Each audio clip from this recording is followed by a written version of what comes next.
FRBM 1,13,00,000 పెరుగుతుంది. నాకు 3,23,00,000 వస్తుంది టోటల్ గా. FRBM గానీ అదనపు ఆదాయం గానీ స్టేట్ ఓన్ రిసోర్సెస్ గానీ రెండే ఇక్కడ. ఒకటి FRBM, ఒకటి స్టేట్ ఓన్ రిసోర్సెస్ టాక్సేషన్ ద్వారా వచ్చే ఆదాయం. రెండు కలిపితే 3,23,000 ఖర్చు పెట్టచ్చు లాస్ట్ ఇయర్ వచ్చే కొందికి. దట్ ఈస్ వేర్ మన బడ్జెట్ ని మనం ప్లాన్ చేసుకోవడం, మళ్ళా దాన్ని వెల్ఫేర్ ఖర్చు పెట్టడం. ఇదే గాని ఊహించుకుంటే ఈ డబ్బులు నాకు రాలేదనుకోండి, నేనేం చేయాలి?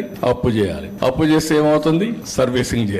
డెట్ సర్వీసింగ్, అప్పు కట్టాలి, వడ్డీ కట్టాలి, మళ్ళా దానికి అప్పు చేయాలి. కంటిన్యూగా నిరంతరం డెట్ ట్రాప్ లో చిక్కకపోయి కడానా డబ్బులు ఇచ్చేవాడు ఉండడు. అనేక సమస్యలు వస్తాయి. This is the beauty of this. మీరు గుర్తుపెట్టుకోవాల్సింది. నేను అందుకనే మా వాళ్ళందరినీ డ్రైవ్ చేస్తున్నా. అన్నింటికంటే క్రూషియల్ అభివృద్ధి.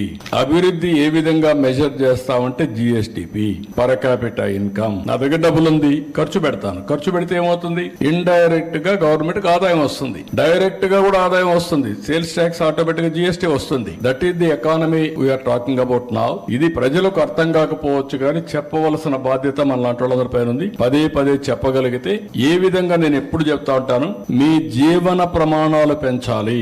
జీవన ప్రమాణాలు ఎప్పుడు పెరుగుతాయి? నా ఆదాయం పెరగాలి. Wealthy, healthy, happy. ముందు ఆదాయం పెరగాలి, ఆరోగ్యం బాగుండాలి, ఆనందంగా ఉండాలి.